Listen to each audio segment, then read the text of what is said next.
اور جب اللہ تعالیٰ جنت میں سب سے پہلے اپنا دیدار کرائے گا سب کو جنت میں، بھائیو یہ تو کوئی زندگی کوئی نہیں ہے.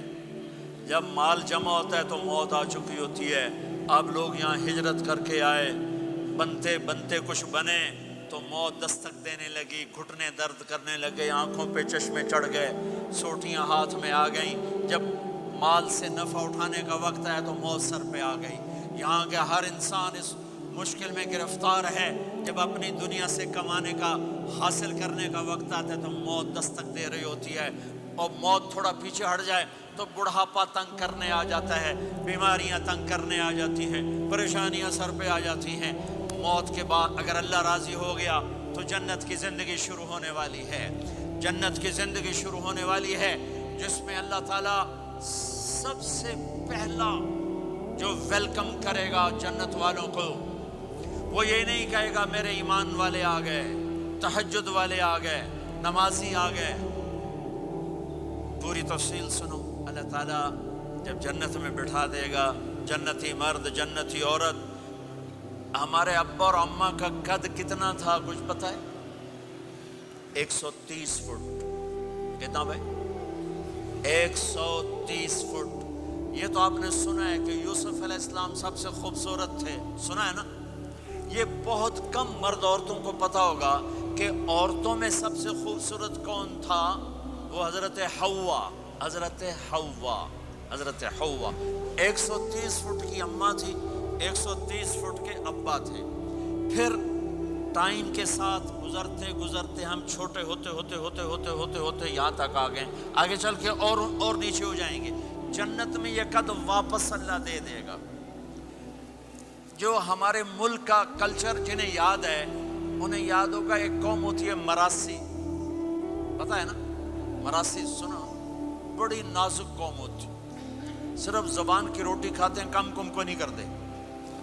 تو زمیندار نے مراسی کے ذمہ لگا یہ میرا گھوڑا ہے، اس کی مالش کر. وہ گھوڑے کی مالش مشکل کام ہے. وہ شروع ہو گیا. جب زمیندار گھر گیا وہ سو گیا. وہ سویا تو چور گھوڑا کھول کے لے گئے. جب صبح اس کی آنکھ کھلی تو گھوڑا غائب تھا. تو اس نے کہا ابھی مارے گئے، آج میری خیر نہیں. وہ گھر گیا، خرگوش لا کے باندھ کے مالش شروع کر دی. جب تھوڑی دیر بعد زمیندار باہر نکلا، اس نے کہا میرا گھوڑا کی دیکھے جی آئے کھلوتا ہے. اس نے کہا تیرا ستیہ ناس ہوئے، گھوڑا ہے وہ تو خرگوش ہے. صحیح گھوڑا ہے، ساری رات مالش کی تھی تو گھس گھس گھس گھس گھس گھس گھس اے آ کھلوتے. ہمارے اماں ابا تھے 130 فٹ. پیسج آف ٹائم گھستے گھستے گھستے یہ ہمارے قد آ گئے. جنت میں پھر اللہ واپس کرے گا 130 فٹ. ایک عرب نوجوان کہنے لگا اتنے قد کی کیا ضرورت ہے، ہمیں اتنا ہی کافی ہے. میں نے کہا تو یہ پتہ ہے جنت کی کھجور کتنی لمبی ہے؟ کھجور درخت نہیں، پھل دانا کا نہیں. میں نے کہا جنت کی کھجور 25 فٹ لمبی ہے. دانا 25 فٹ کا ایک دانا ہے. وَتَمْرَتُهَا 12 ذِرَاعًا. تو ہے 5 فٹ. تو کھجور کے نیچے سے گزرا، اوپر سے ایک دانہ تیرے سر کے اوپر گرا، تو تا وچے مر جاؤنا.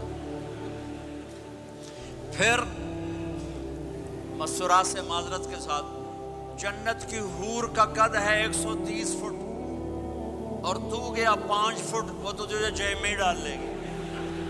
پھر پوچھے میرا ہسبینڈ کدھر گیا ہے؟ اور وہ جو لباس پہنتی ہے، لباس وہ 3 میل کے ریڈیس میں گھومتا ہے. 3 مائل کے ریڈیس میں اس کا لباس گھومتا ہے. کسی ایک بو جج پا کے انہیں بھول جاؤنی کہ ہسبینڈ گیا کدھر. لہٰذا تمہیں بھی 130 فٹ کرے گا، ان کو بھی 130 فٹ کرے گا.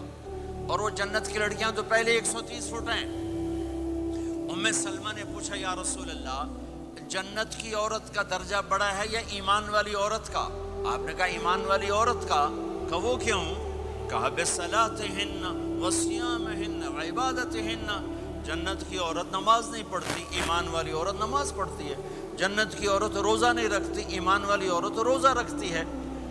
جنت کی عورت عبادت نہیں کرتی، ایمان والی عورت عبادت کرتی ہے، اس کے بدلے میں اللہ تعالیٰ ان کو جنت کی عورتوں سے عالی مقام نصیب فرمائے گا، اور ایمان والی عورت جنت کی عورت سے 70,000 گنا زیادہ خوبصورت ہو جائے گی، 70,000 گنا زیادہ خوبصورت۔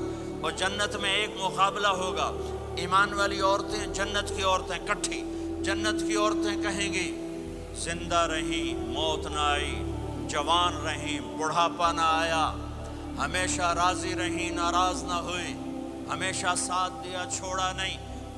اور دنیا کی عورت میں یہ ساری باتیں ہیں، موت بھی آئی، بڑھاپا بھی آیا، لڑائیاں بھی ہوئیں، جھگڑے بھی ہوئے، جدائی بھی ہوئی،